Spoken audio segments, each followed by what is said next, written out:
جڑے مولویاں دے کئی دشمن جے بھاویں کو ساڈا ہی ہے نا یقین اللہ تے کر چوکیدار سے ہمیشہ اس بندے کو دشمنی ہوتی ہے جڑا ڈاکو ہوندا ہے وہ کہندا اللہ کر کے نہ ہی ہوے یہ تو نہ ہی بولے تاں ہی تو نے واردات پاؤنی ہے تے جڑے ساڈے مخالف جے نا جی یقین کرو نا دی آئی مثال ہے وہ ڈاکو جے وہ چوندے نے آ جڑا ہوکرا دین والے نا گلی گلی محلے محلے جا کے کھل کھلا کے بیان کردے نے اے نہ ہون تے تاں ساڈی دکان چلنی ہے میں کہ پوتر ہو گیا نا جے ساڈے ہوندیاں تو چلا گیا تھا سبحان اللہ ہم اس قوم کو بتائیں گے اصل راستہ کیا ہے توجہ ہے نا یہ مسئلہ ہے جو ہم آپ کو سمجھا رہے ہیں یہ کوئی کسی کی قطعاً خدا کی قسم کسی کی دشمنی نہیں ہے یہ صرف آپ کو سمجھایا جا رہا ہے کہ یہ جو بندہ اس وقت ہے یہ آپ خود اپنے بزرگوں کے راستے اور طریق کو چھوڑ گیا ہے تو تم صرف اس میں ہو کہ یہ اس کا بیٹا ہے اور اس کا بیٹا اس پر نہیں چل رہا تو تم صرف نسبت دیکھ رہے ہو تم کوئی عقیدہ اور نظریہ بھی دیکھ رہے بس صرف اتنی بات ہے اچھا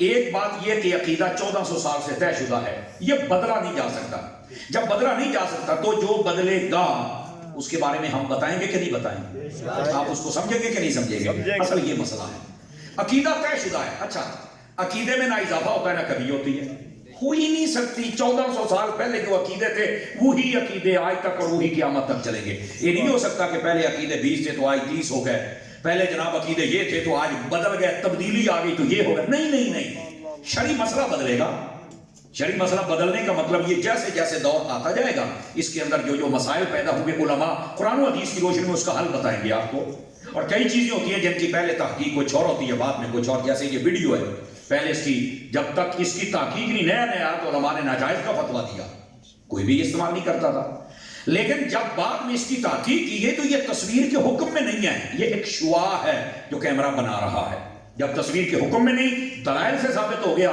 تو سب علماء نے کہا یہ جائز ہے اللہ نہ دیکھا سمجھ آ رہی ہے میری بات کی تو جیسے جیسے مسائل آئیں گے تو اس کی تحقیق کے لیے سال لگے 2 لگے 3 لگے 4 لگے تو وہ ایک الگ بات ہے اچھا یہ بھی نہ کیا کرو یار پچھلے 5 سال کے مولویوں نے کوئی گال کی تھی تو ہوں گال کی تھی اور پچھلے 5 سال تحقیق ہوتی رہی ہے سبحان اللہ آپ یہ نہ کہا کریں کہ مولویوں نے پہلوں کیوں نہیں وہ اللہ دیا وجہ تحقیق ہوئے گی تو مسئلہ دساں گے نا سبحان اللہ کیوں نہیں برما رہے سبحان اللہ ہر شے مولویوں نے نہ پایا کرو جب تحقیق یہ مولویوں کی دیانت ہے کہ 5 سال لگ جان لیکن غلط بات نہیں بتاتے یہ صحیح بات بتلاتے ہیں تو میرے عزیز ایسے مسئلوں کو سمجھا کریں اور یہ فقہی مسائل کے اندر یہ چیزیں پیدا ہوتی رہیں گی اور مسائل پر تحقیق ہوتی رہے گی اور کرنی بھی چاہیے اور اسی کو نبی پاک نے فرمایا اختلاف امتی رحمتن میری امت کے لوگ آپس میں اختلاف کریں گے اور یہ اختلاف رحمت ہے کیا مطلب کہ آپس میں جب بیٹھیں گے وہ بھی دلیل دے گا وہ بھی دے گا ان کو ملا کر جب کوئی نتیجہ نکلے گا بظاہر لگ رہا ہے کہ یہ اختلاف ہے لیکن اس کا جو نتیجہ نکلے گا وہ تمہارے فائدے والا ہو سبحان اللہ سمجھ آ رہی ہے نا جی آپ دیکھیں مکھن نکالنا ہو تو ظاہر سی بات ہے پہلے دودھ جمانا پڑتا ہے اس کے بعد چاٹی دی پونا پیندا تو پھر ریڑکنا پیندا ہے وہ چنگا بھلا روڑا بن جاتا ہے چنگی بھلی کھپ پیندی ہے لیکن وہ کھپ نو سمجھے کی ہوندا پیا ہے اخیر گھنٹے تو بعد مکھن نکلی سبحان اللہ اب سمجھ چکے آپ حضرات تو ہر گھر مولویوں میں نہ پایا کرو اگر تو مولویوں نے اپنے فائدے کے لیے کچھ کہا تو پھر بات بتائیں یہ امت کا فائدہ ہوتا ہے سبحان اللہ تو اس واسطے ہم آپ کو اس لیے بتلاتے ہیں کہ یہ جو عقیدہ ہے اس پر کوئی نئی بات نہیں ہو سکتی جو 1400 سال پہلے تھی وہی ہے سبحان اللہ اور جو مسائل ہیں اس پر جیسے مرضی ہو کوئی دلیل کی دنیا میں نئی بات کرے قبول ہو جائے جب اس کو تمام مفتیان کرام قبول کر لیں گے یہ اصل مسئلہ ہے اور اس کو ہم سمجھیں ہمارا اس میں فائدہ ہے میرے عزیز دوست یہ عقیدے پر کیوں اتنا زور ہوتا ہے کہ 1400 سال پیچھے رہو مجھے پیر سید جماعت علی شاہ صاحب محدث علی پوری رحمت اللہ ہے آپ کی بات یاد آ گئی آپ فرمایا کرتے تھے مکان بدل لینا گاڑی بدل لینا آپ جو چاہیں بدل لینا جس کی شریعت میں اجازت ہے لیکن عقیدہ نہ بدلنا سبحان اللہ عقیدہ وہی 1400 سال پرانا وہی ٹھیک ہے کہ جب آپ بدلیں گے تو آپ بہت سارے مسائل کا شکار ہو جائیں گے عقیدہ پرانا رکھیں باقی اللہ کی نعمتیں جتنی آئیں آپ بدل سکتے ہیں جو چیز شریعت اجازت دے آپ بدل سکتے ہیں یہ بھی ایک قید ہے ہر چیز میں شریعت اجازت دے توجہ ہے نا سبحان اللہ لیکن آپ کوئی کہہ نہیں ہر چیز ہی بدل سکتے ہو تو میں کہا چل پھر اپنا ابا بدل کہنا نہیں یار شریعت اجازت نہیں دیتی میں کہ اس سے واسطے تو یہاں کیا ہے اب سمجھ آ رہی ہے آپ حضرات کو تو میری عزیز عقیدے کے ساتھ آپ قائم ہو جائیں جب عقیدہ پکا ہو جائے گا اور عقیدہ ہے کیا عقیدہ جڑ ہے اور عمل کیا ہے اس کی شاخ ہے جڑ سلامت رہے گی نا تو شاخ اگ ہی جائے گی. سبحان اللہ. اور اگر جاڑی کوئی نہیں, شاخ پر جتنے پتے بھی ہوں اور پھول بھی ہوں,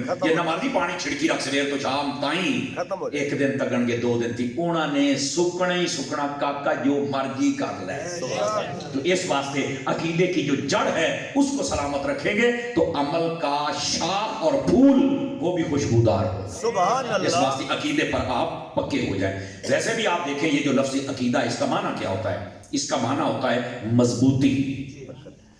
آپ کہیں گے وہ کیسے؟ عقیدے کا اصل معنی ہے گانٹھ مارنا.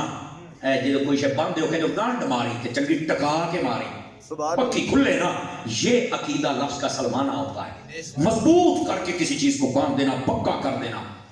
تو اب یہ عقیدہ ہے اس کا مطلب یہ نکلا وہ نظریات اللہ کے بارے میں, نبی پاک کے بارے میں, نبیوں کے بارے میں, قرآن کے بارے میں, جنت اور دوزخ کے بارے میں, فرشتوں کے بارے میں, حشر اور نشر کے بارے میں, شفاعت کے بارے میں, جو قرآن و حدیث میں بیان کیے گئے ان کو سمجھ کر اوپر ایسی حضور کے پیار کی گانٹھ لگانا کہ کوئی شیطان بھی ان عقیدوں کو خراب نہ کر سکے, اس کو عقیدہ کہتے ہیں. سبحان اللہ.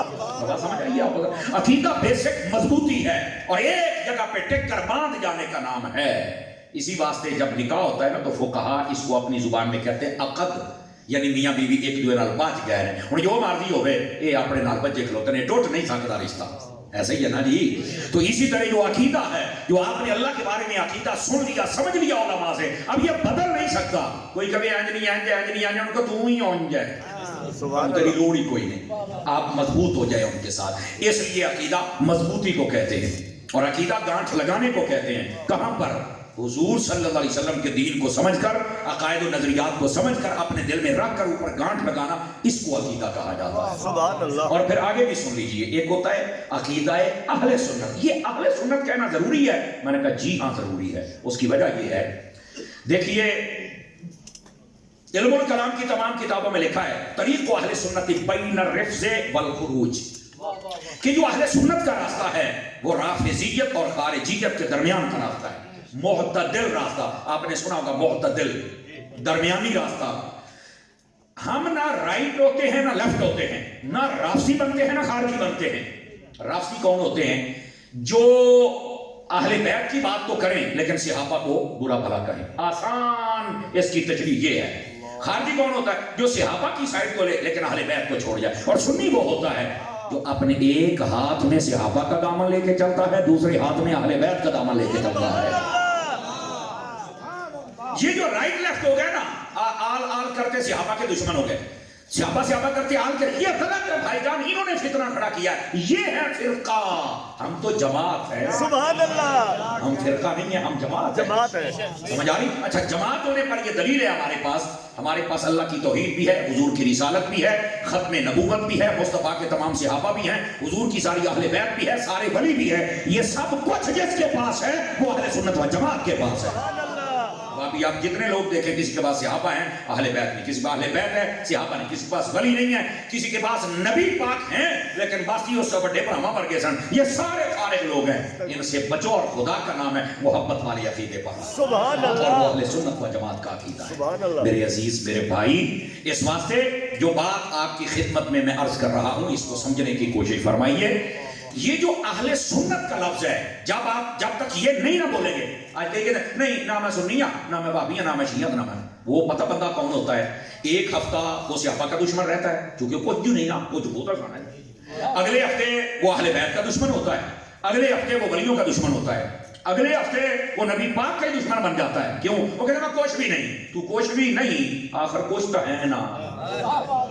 تو جو اپنے آپ کو سنی کہے گا نا, اسے تو پتا ہے کہ میرے یہ راستے ہیں, میرے یہ حدود ہیں, میرے یہ قیود ہیں, میں نہ رائٹ ہو سکتا ہوں نہ لیفٹ ہو سکتا ہوں. کہ میں کچھ بھی نہیں. آپ یہ جہلمی فتنے کو دیکھ لیں, جہلمی فتنے کو. یہ کیا کہتا ہے؟ میں کچھ بھی نہیں. اور نقصان کیا ہوا؟ ایک ہفتہ سے صحابہ کا دشمن رہتا ہے, اگلی بار اگلے ہفتے اہل بیت کو بھونکتا ہے, اسے اگلے ہفتے ولیوں کو بھونکتا ہے, اسے اگلے ہفتے نبیوں کے خلاف بھونکتا ہے. وجہ کیا ہے؟ لیکن میں کچھ بھی نہیں. جیڑا ہر پانڈے چ منہ پاوے نا,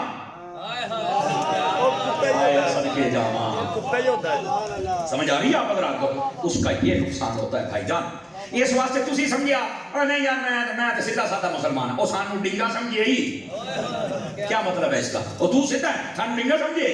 بڑی گل ہے شیرا کڈا سکون دے نال کہہ چھڑی آئی سمجھ آ رہی ہے نا وہ میرے عزیز سدھا وہ ہے جو نبی کے ساتھ بھی سدھا ہے صحابہ کے ساتھ بھی سدھا ہے اہل بیت اور ولیوں کے ساتھ بھی سدھا ہے باقی یہ کہنا کہ جناب میں تو کچھ بھی نہیں میں تو سیدھا سادہ مسلمان ہوں نہیں آپ اپنے آپ کو کہو میں سنی ہوں جب آپ کہیں گے تو گویا آپ ایک ٹریک پہ چڑھ گئے ہیں سبحان آپ ایک راستے پہ چڑھ گئے ہیں اب آپ دائیں بھائی جب تسی کہنا میں مسلمان ہوں میں سیدھا میں کچھ بھی نہیں اور اس لیے تو کدی تو صحابہ دا دشمن بنے گا کدی اہل بیت اور دیکھ لو جو یہ کہتا ہے بے شک وہ نہ صحابہ کرام کے بارے میں مکمل نظریہ صحیح رکھتا ہے نہ اہل بیت نہ ولیوں کیوں کہتا میں کچھ بھی نہیں وہ جو سندا ہے وہ تے ٹر پیندا جن نے لایا گلی تے او دے نال چلی ایسا بیٹھے ہو سبحان اللہ